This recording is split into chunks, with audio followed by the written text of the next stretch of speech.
is geared to students with limited or interrupted formal schooling.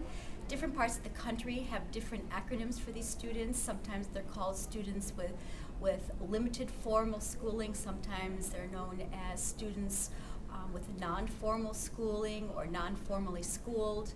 Sometimes they're also referred to as underschooled or overage.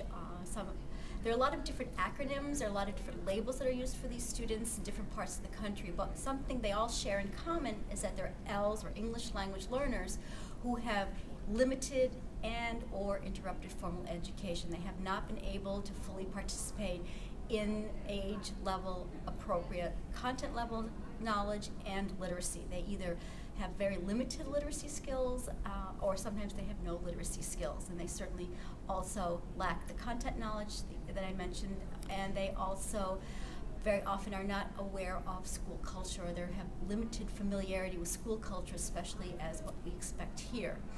So the book is a handbook. It tries to address the different needs of these learners. What do educators need to know in order to help them?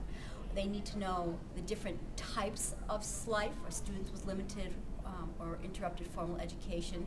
There's a wide spectrum that they fall along. It's very easy to identify those students who have had no schooling or extremely limited.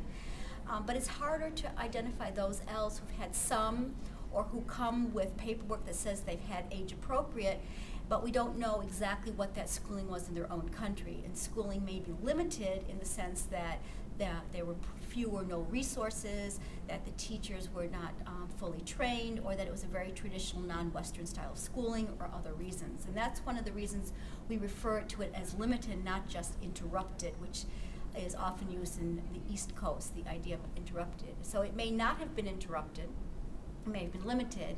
And why may it have been interrupted? Well, it may have been interrupted for war, for migration, job searches, frequent moves, whatever. But in any case, these students have very different needs than regular ELs, or traditional English language learners. They not only need to learn English, the English language, but they also need to learn these other aspects. So they face triple challenges in entering our schools. The handbook is not only for teachers, it also considers administrational aspects, what kind of support the school system needs to provide. These students often have a lot of sociocultural affective issues related to migration, related to school shock, related to culture shock, and related to their new economic status, socioeconomic status within the U.S.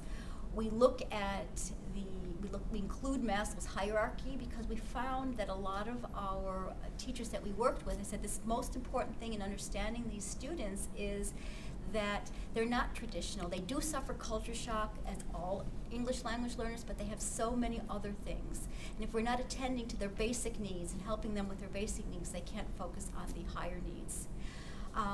The other aspect that we look at very carefully is very often working with life students, teachers treat them as though they need remediation.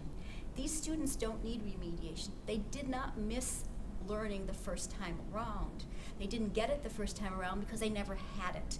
So what we need to do is provide them with academic learning tasks that are geared to their proficiency knowledge and that have been scaffolded for them, but that are not dumbed down or watered down. They're not stupid. They just haven't had the opportunities that most students of their age have had, either whether they're ELs or native speakers of English. In addition, this is compounded by the fact that they don't have English proficiency. So we're looking at how we help them without treating them as second-class citizens.